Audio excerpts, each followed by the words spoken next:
how to fix a broken prop wire for the digital multimeter. Now this is a working one right here, and this is broken.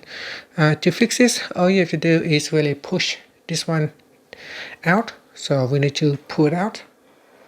Here we can use a plier and pull it out, and you can see right here the wire has broken after many usage. So what we're going to need to do is we need to solder the wire back on.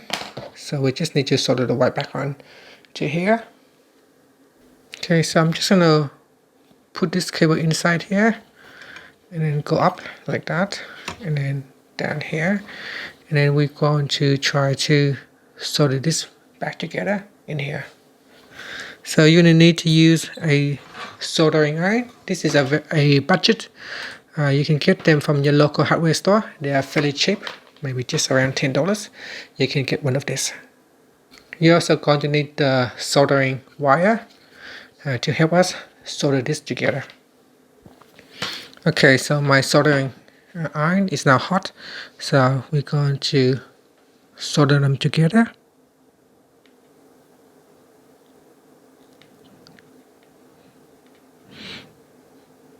Now this can be tricky and need something to hold this one down, otherwise it can be hard.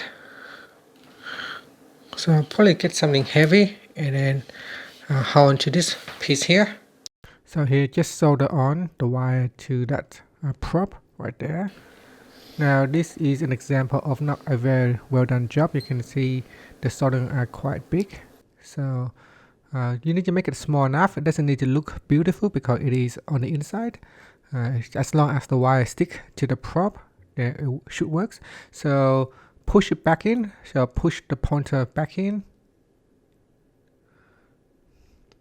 And after that, you can test it out. Test out your multimeter and see if there is a continuity. If there is, then that's it. It works. Thank you for watching this video. Please like and subscribe to my channel for more videos.